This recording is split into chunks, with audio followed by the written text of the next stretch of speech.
Good afternoon, ladies and gentlemen, and thank you for joining us at the Emergency Response Coordination Center for a press conference on the coronavirus. President, you have the floor. Yes, thank you so much. Good afternoon to all of you. First of all, I want to express my full sympathy for those who are suffering of the coronavirus, and I want to thank the medical staff who are treating them and doing an outstanding job, not only in Europe but all over the world. As you know, the coronavirus has brought governments and health systems throughout Europe to work at all different levels to contain this virus. And so does the Commission, with the support of our agency, the ECDC, and in very close cooperation with the WHO. You've witnessed that from the very beginning of the outbreak of the coronavirus, the European Union has acted. We have, for example, activated our alert system immediately.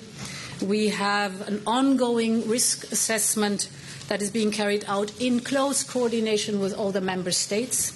I think very important is our European Health Security Committee that is coordinating all these different national measures so that we have a very comprehensive approach to contain the virus.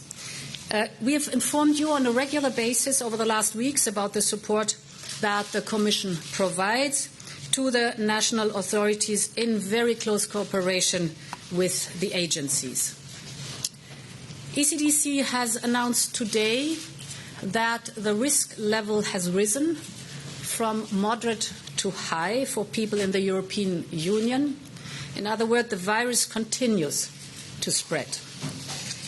We all know that the many, many different actions that are needed to address coronavirus are very multifaceted. They are very manifold, and since 8 weeks, we're working intensively on these different work strands. The Commission has been addressed all these work strands. We have a situation that is very complex, and it requires on one side very swift action, and on the other side a strong coordination on all the levels and all the different sectors, not only on the European level but of course on the national level, and then a very comprehensive and coherent approach towards the topic from all 27 member states and the European Union. This is why today we are launching the Corona Response Team. This Corona Response Team brings together all the different strands of action that have been in place since many, many weeks. You have witnessed their outstanding work, but also brings in place in the Corona Response Team the new ones, the new work streams, the emerging work streams. The Corona Response Team, we have given you a graph. Perhaps you move a bit aside. Thank you so much. You have it here on the screen, and you must have the slide 2. It has basically 3 main pillars. The first pillar is the medical field. As you can see, it includes topics from prevention and procurement. There are relief measures, information, and foresight. It's always in close cooperation with the ECDC and our European Medicines Agency. The second big and important column is the pillar that covers mobility, from transport to travel advice, and also to the Schengen-related questions. The third pillar covers the economy. It is looking in depth at various business sectors, such as tourism or transport, trade, but of course it's looking also at the value chains and at the broader macroeconomic picture we have. To bundle this, we also have in parallel launched today a website on the Coronavirus Response Team where all the informations we've gathered over all the weeks and that come on a daily basis are collected and bundled so that there is a direct access to the very complex, wide-reaching work the Corona Response Team is doing. You see on the slide 2 that there are other topics that are presented on the website and worked on in the Corona response team, as, for example, news, press releases, calendar, social media, statistics, which are important on a daily basis from all over the different questions that occur in this scenario, the general informations like access to studies or links to others, the roles and responsibility again if you have different questions that have to be addressed. Allow me now to introduce the 5 commissioners who will be working together on all these different topics. It is Janusz Lenarczyk, who is in charge of crisis management. It is Stella Kyriakides, who is in charge of all the health issues. It is Ylva Johansson, who is in charge of border-related issues. It is Adina Valean, who is in charge of mobility, and Paolo Gentiloni, who is dealing with the macroeconomic aspects. And I would like to invite the different commissioners now to present their aspects for the day, because this is a situation where on a daily basis we have actual news and topics we want to work on. Commissioner Lenarczyk, please.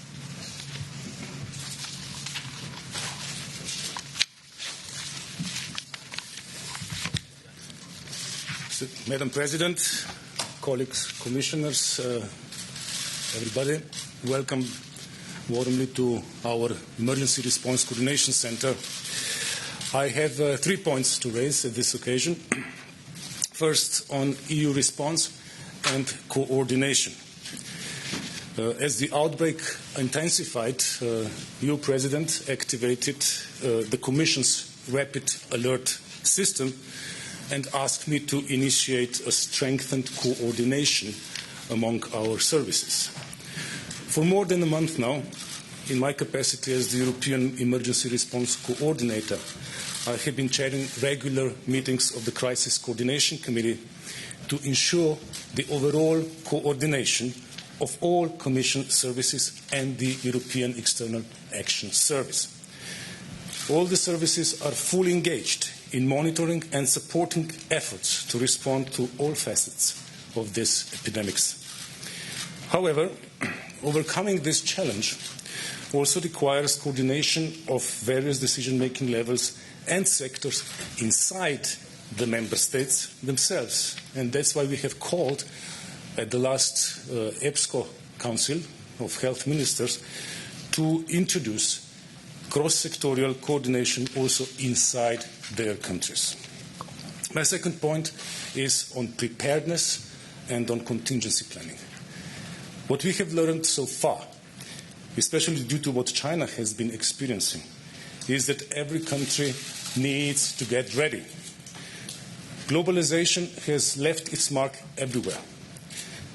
While we should not give in to panic, the situation is likely to still get worse, so we need to be prepared, and time is of essence here.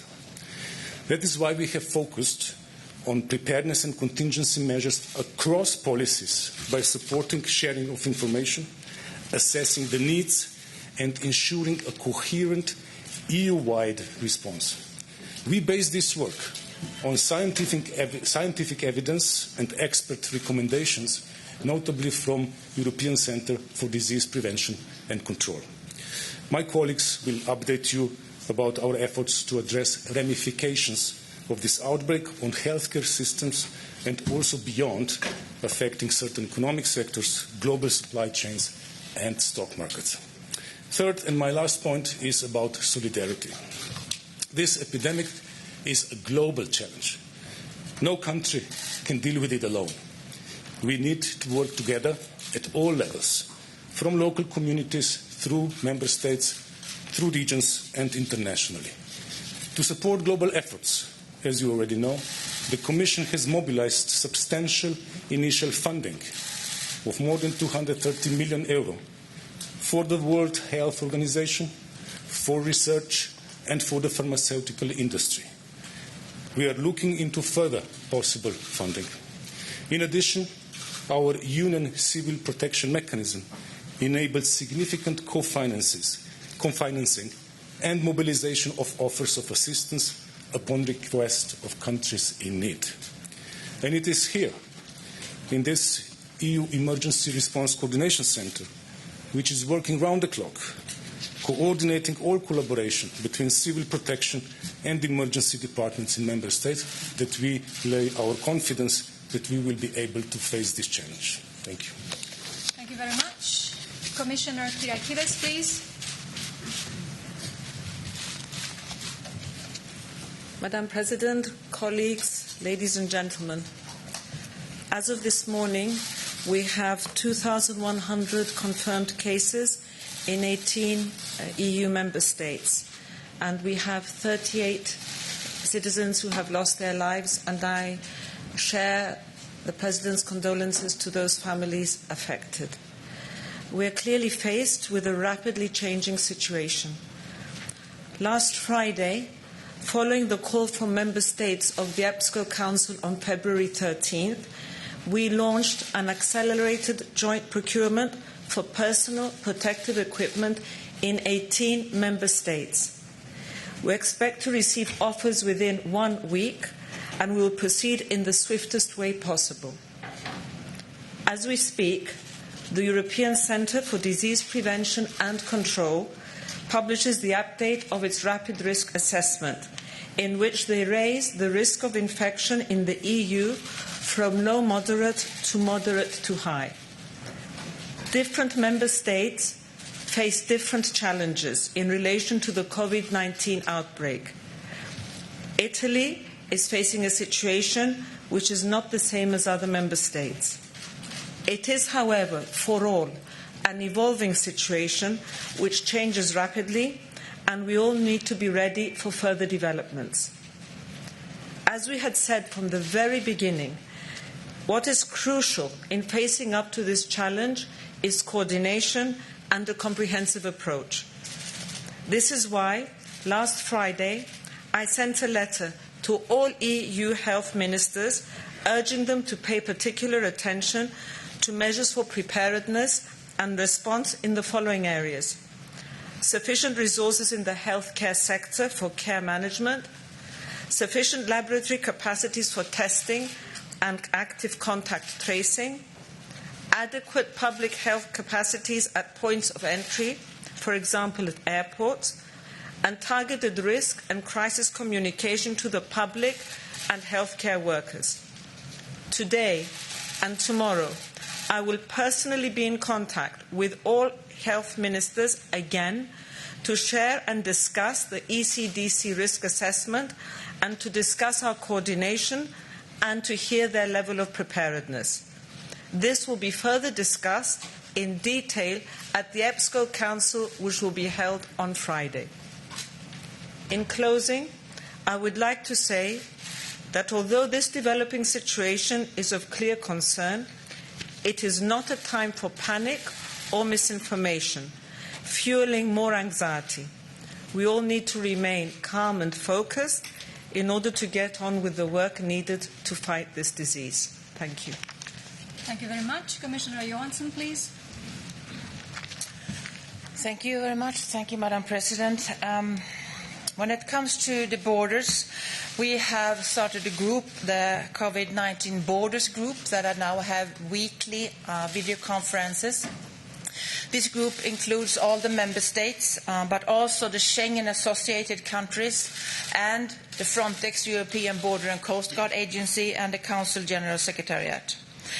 So far, these conferences has been focusing very much on how the awareness of the challenges at the borders, and I must tell you that there is a full and good awareness on this issue from all the member states, and they have this close cooperation together with the health authorities, and this is, of course, very essential.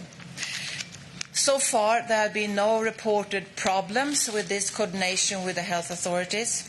And I can tell you that so far, no member state has have any indication that I will have any internal border checks inside the Schengen area.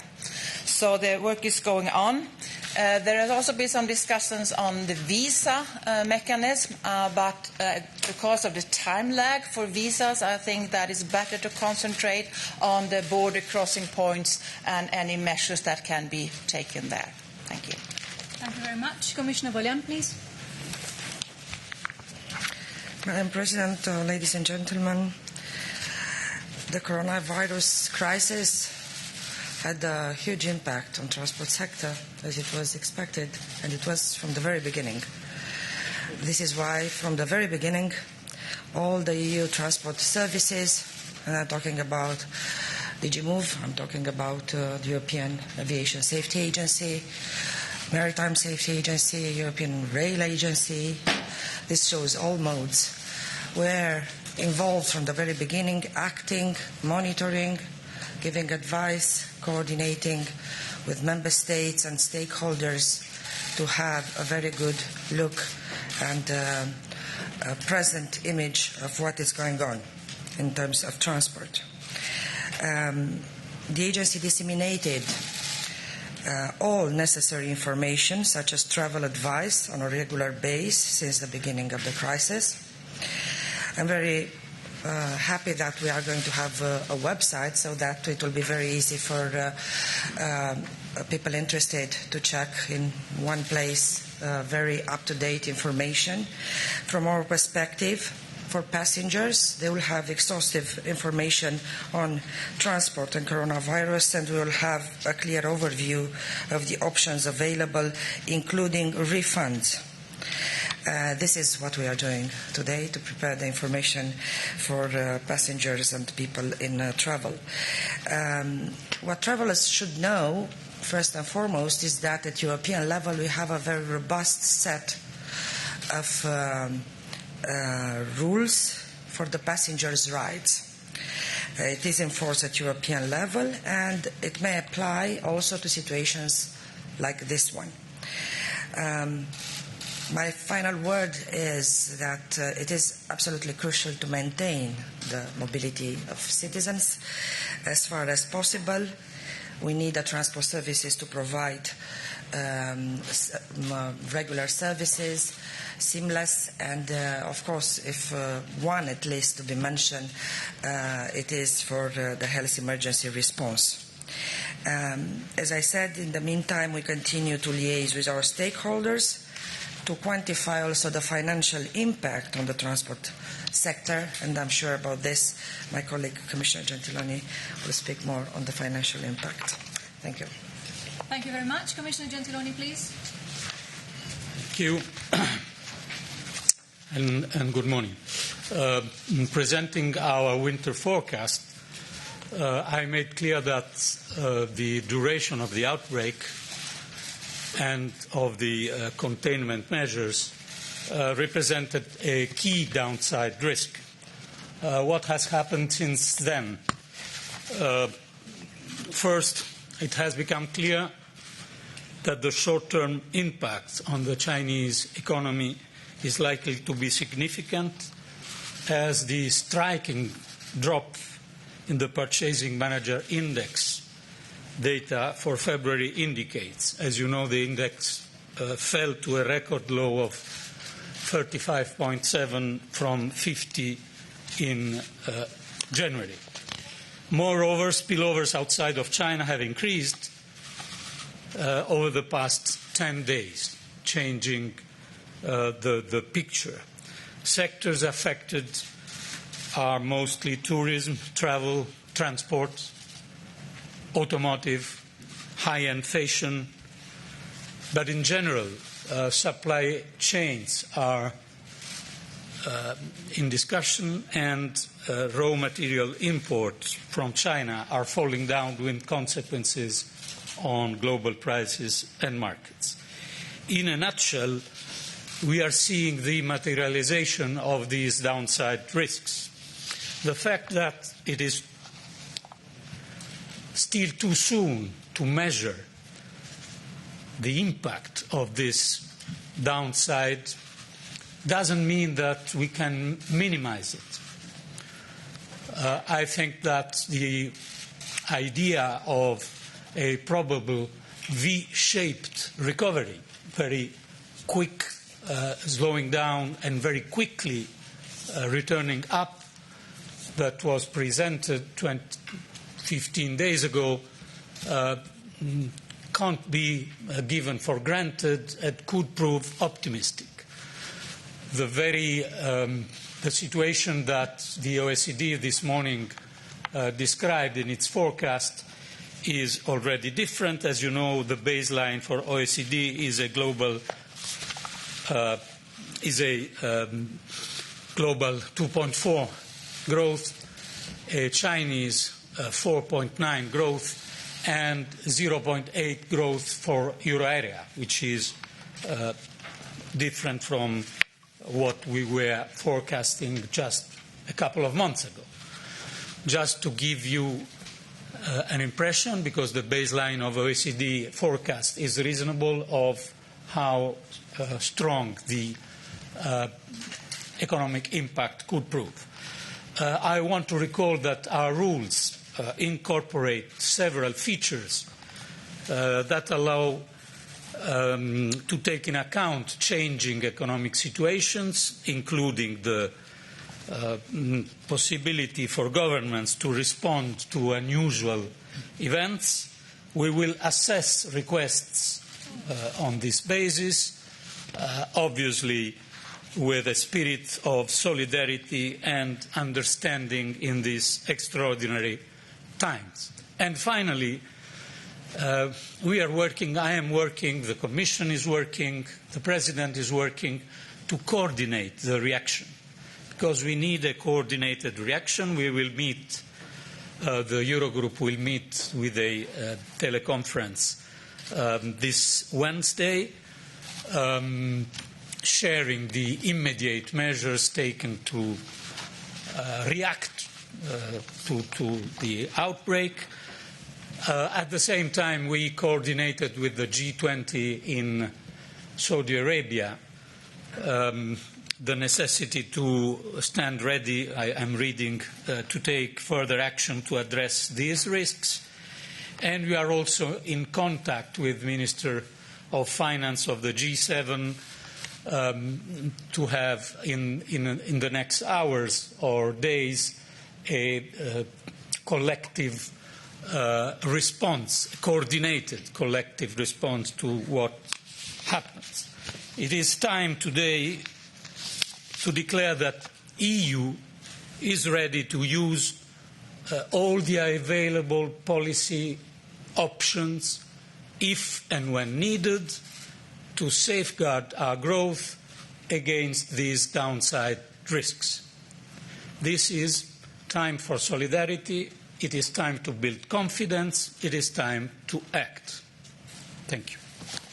Thank you very much to the Corona Response Team. We will now open the floor for questions. We take questions naturally on the Corona virus. So, yes, David, please. There are two moving mics, and you should get hold of one through my colleagues who are trying to get to you. And please introduce yourself when asking the question.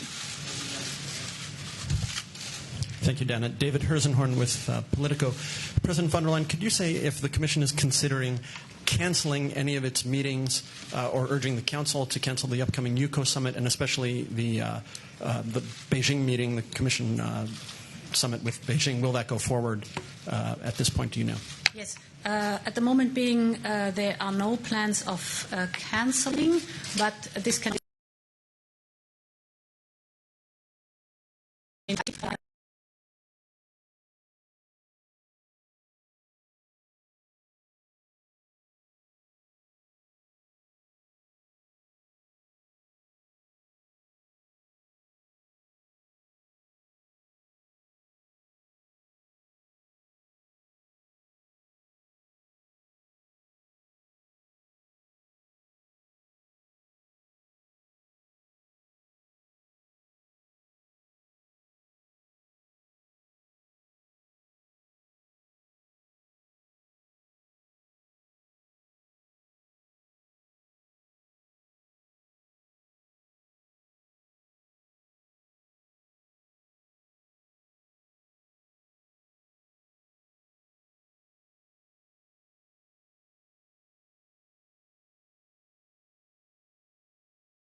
because and it's not obvious and visible to you.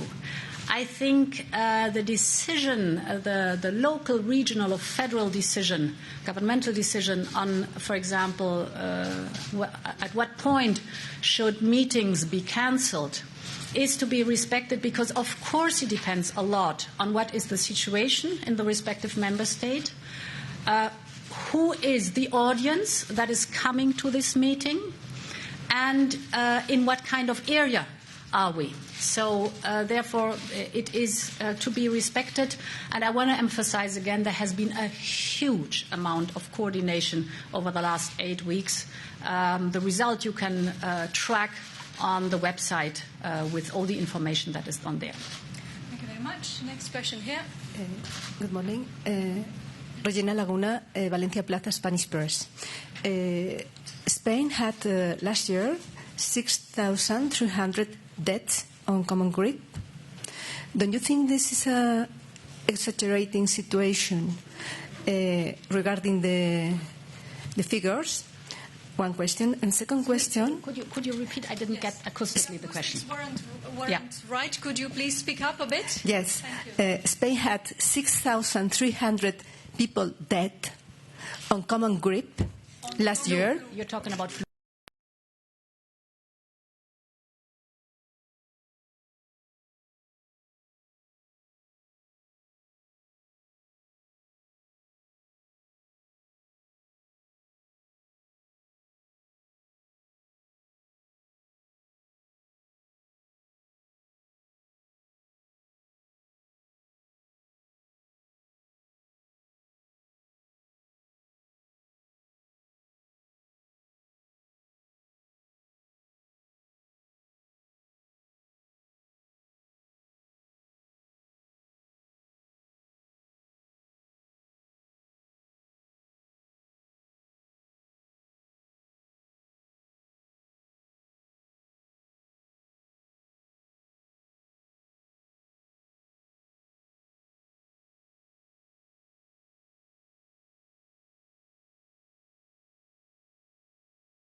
Thank you very much. Next question here.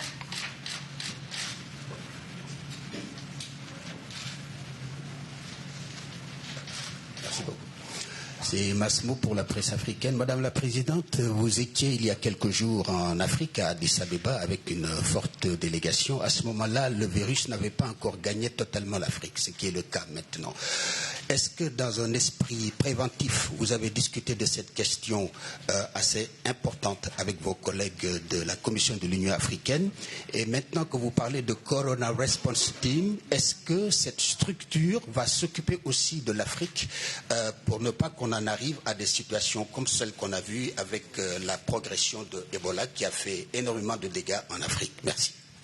J'ai parlé dans mon bilatéral, j'ai raconté de la situation qu'on a à l'instant ou à ce temps-là, la semaine dernière, en Europe, en ce qui concerne coronavirus. At the moment, there was one single case, and that one was in Egypt.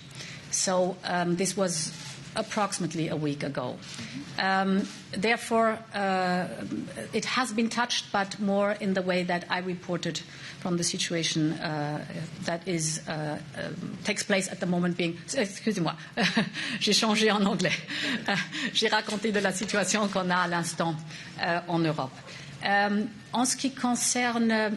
Je crois que l'Union africaine est à tous les mois de répondre immédiatement. Bien sûr, comme nous avons une très très proche collaboration, nous sommes toujours ouverts de raconter de nos expériences, ce qu'on a fait bien et ce qu'on fera mieux peut-être la prochaine fois, parce qu'on ne veut pas que les autres doivent répéter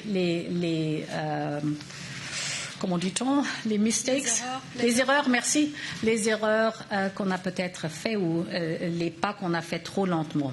Mais comme j'ai vu, l'Union africaine, elle est complètement capable d'établir son mécanisme, mais nous sommes tout prêts de donner toutes les expériences qu'on a fait nous-mêmes. Merci beaucoup. Next question here. Is working? Yeah.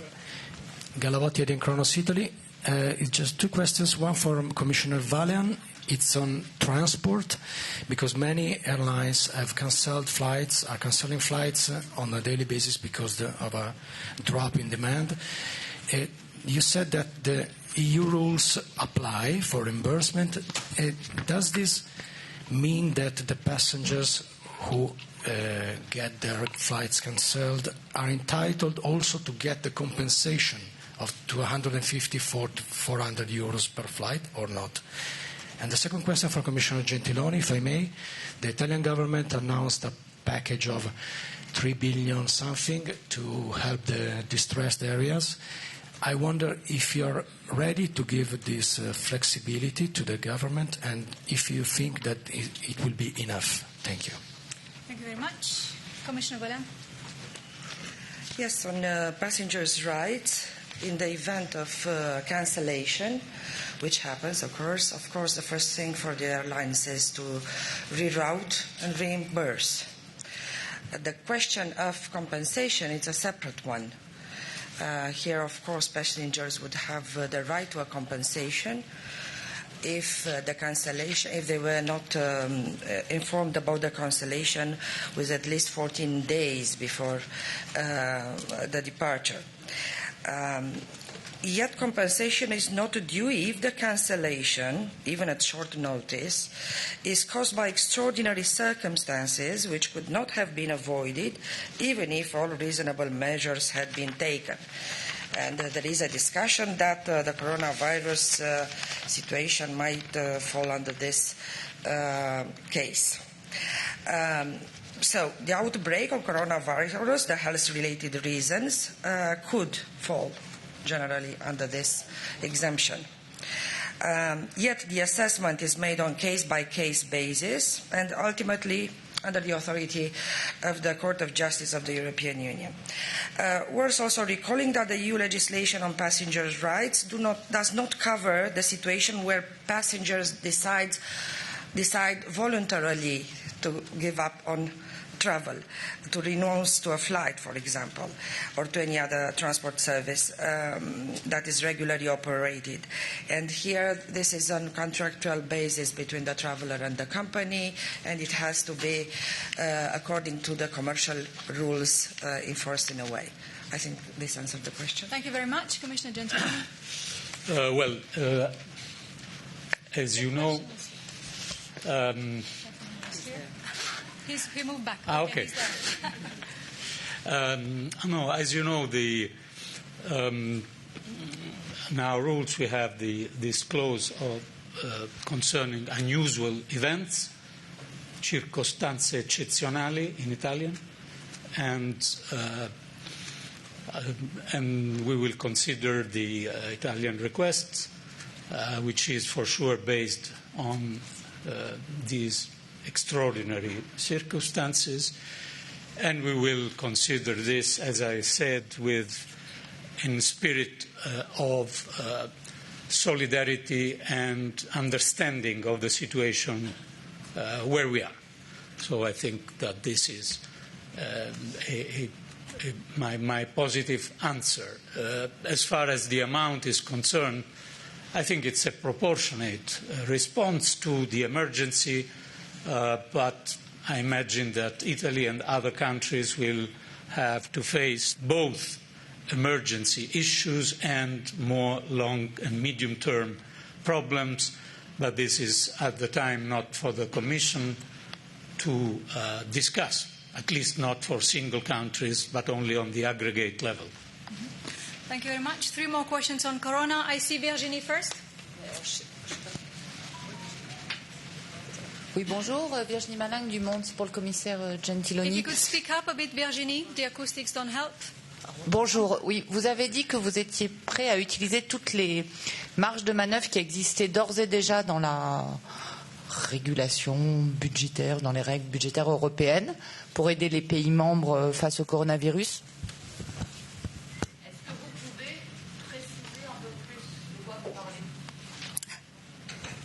Est-ce que vous pouvez préciser un peu plus des marges de manœuvre existantes aujourd'hui que vous pouvez utiliser, dans quelle mesure, de quelle manière, etc.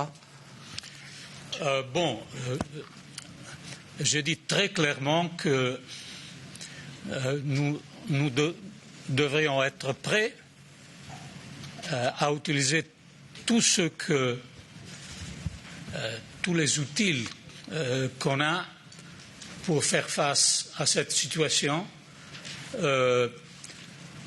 Il faudra le faire dans le moment où la nécessité sera la plus claire.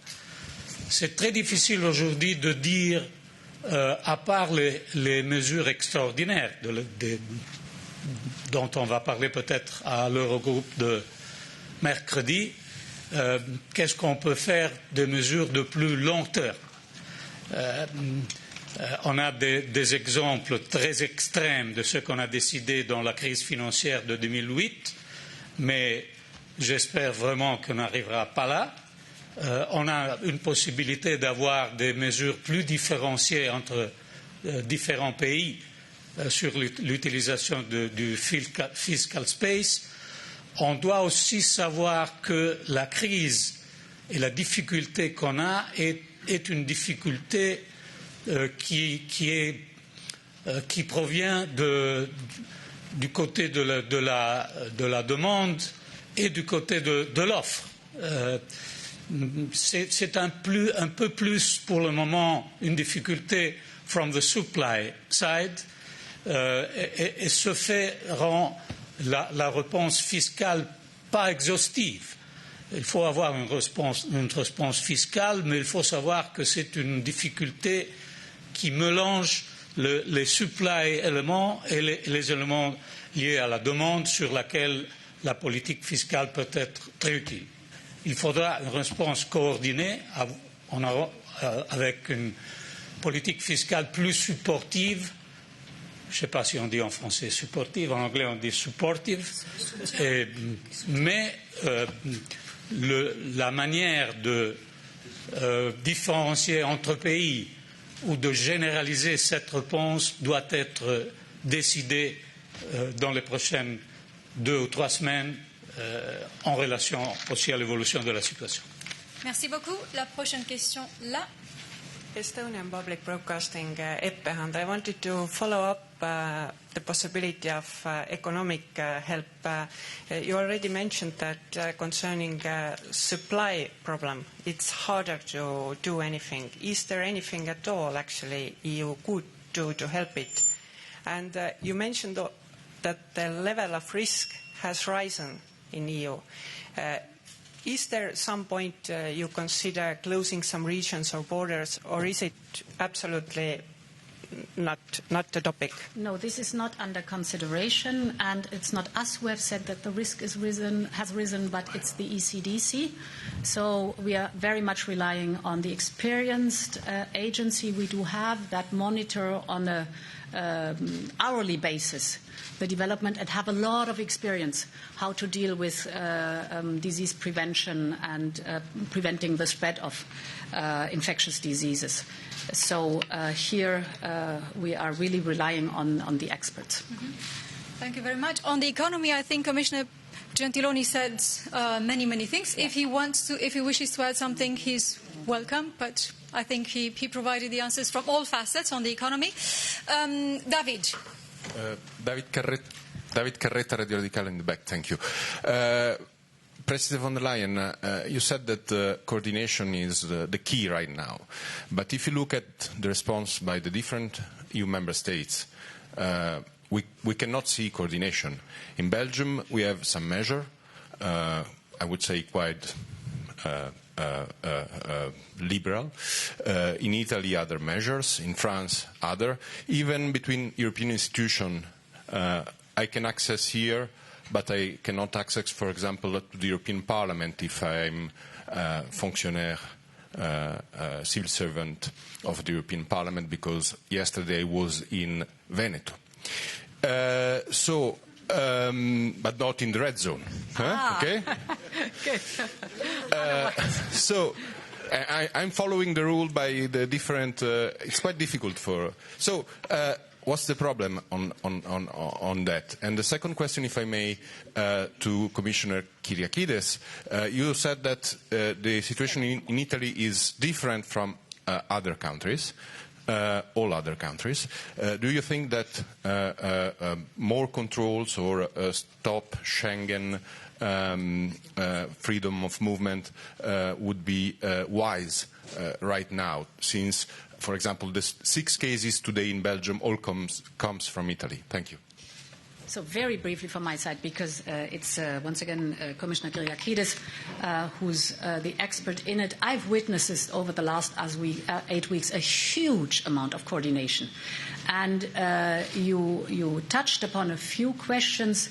Yes, there's a difference between the European Parliament and the European Commission only what travellers from the yellow zones in Italy is concerned. Otherwise, we're completely on the same page what the actions we are taking are concerned. But there's a huge coordination, not only between the 27 member states and their respective regions, but of course with the World Health Organization and the ECDC on what measures have to be taken. What we do not see are all the many work strands that function, where we have complete coordination, because thanks God, there are no differences, there are no problems, so they are not visible. And with that, I would really like to give the chance to Commissioner Kyriakides, who has done an outstanding work on these health issues, together with Janusz, where are you, on this topic over the last 8 weeks, and perhaps you might at the very end once again say something to the coordination of the crisis management. First of all, I'd like to say 2 words on the coordination and your point that different member states seem to be taking different measures. But as I said from the very beginning, the situation concerning COVID-19 is not the same in all the member states. And this is evident also from the ECDC and WHO Region Europe assessments we have had. Saying this, we have coordinated and with all member states that they all have their level of preparedness in place, so that with the rapidly evolving situation, you should be able to adjust to what measures you are taking. But it would not be, I think, possible for them to be all taking the same exact measures when we have member states which so far do not have cases, and we have others which have evolving cases. So it is a day-to-day readjustment.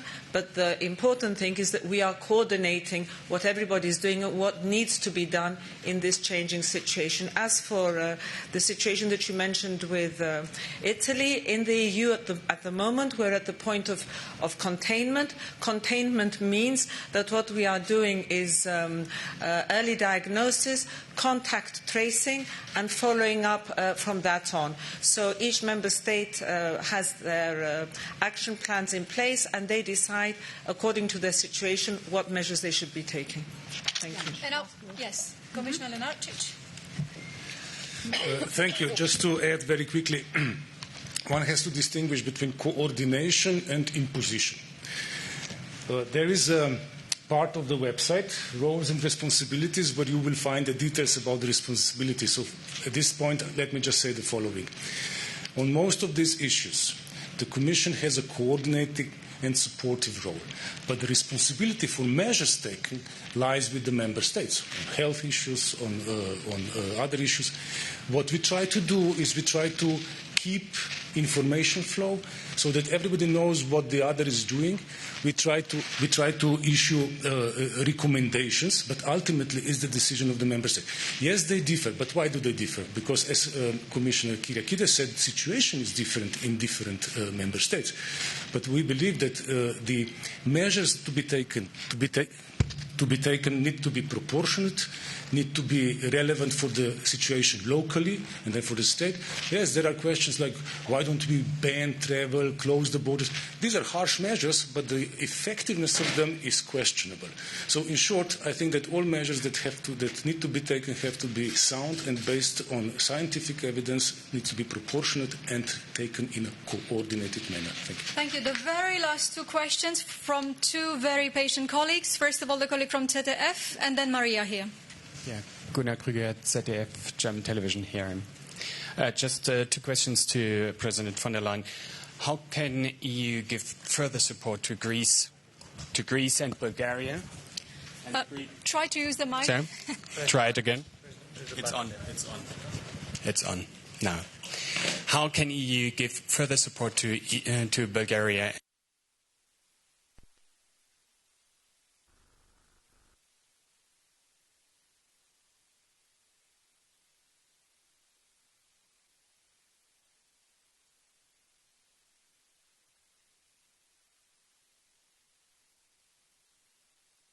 So our priority is to give Bulgaria and Greece all the necessary support they need in handling the situation on the ground, because the challenge that Greece is facing right now is a European challenge.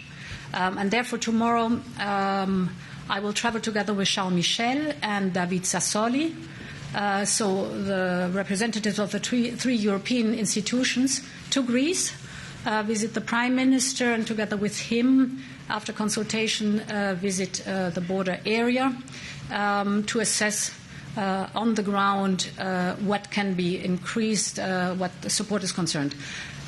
Yesterday afternoon, the Greek authorities asked increased support from Frontex and triggered the so-called rapid border intervention mechanism or intervention team. In other words, we are working very closely now. Frontex is working very closely with the other member states to provide border guards and equipment for Frontex to bring it to Greece and to support the Greek authorities.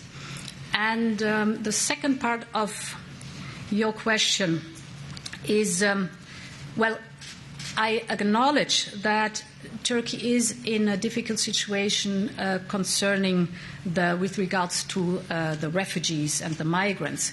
But what we see now cannot be an answer or a solution. Therefore, we establish a more and more intensive dialogue with Turkey through all different political levels to, first of all, find again common ground what the situation for the refugees in Turkey is concerned, and to discuss where support might be needed, knowing that we do have an agreement in place where we stick to and which we think is the right basis to start the dialogue. Within the next days, Commissioner Lenarčič will go to Gaziantep, or the area of Gaziantep, to look there what can be done as support also for the difficult situation of the refugees which are between Idlib and the Turkish border, what humanitarian aid is concerned too. Thank you very much. Very last question from Maria. Please keep it short. We are over the time. On the same topic, Mr. President, I'm Maria Psarafou with Euronews. First of all, who is going on behalf of the Commission there besides you? And what's the political support that the Commission can provide to Greece and Bulgaria? Yeah. And second question, how would you answer to all these speculations saying that the Greek people were left alone during the weekend defending the European border? Thank you. So first of all, there is tomorrow, to answer your first question, tomorrow the representative, we are patient. Tomorrow, yes. This is a good idea. Thanks, dear. So, tomorrow the representatives of the three European institutions, the Parliament, the Council and the Commission, that is President David Sassoli, President Charles Michel and me, we're going together to Greece to show the full support of the European Union. As I said, the challenge Greece is facing is a European challenge, and Greece has our full support. Over the last days, there has been a lot of support on the Frontex side, and of course the ongoing support for Greece in the refugee camps in Greece itself. As I said, Greece triggered, and this is rightly so, the RABBIT mechanism, which is important to bring additional border guards and additional equipment to that what is already in place in Greece. And of course, whatever is needed as special measures or help, we are very open to respond, and we are in close cooperation. I've been in contact all these days with several phone calls per day with the Greek Prime Minister to support and to coordinate as much as possible in this evolving situation. Thank you. Thank you very much. Have a good afternoon. Voilà. Could you do me a favor and take the papers on the ground, which I smashed and...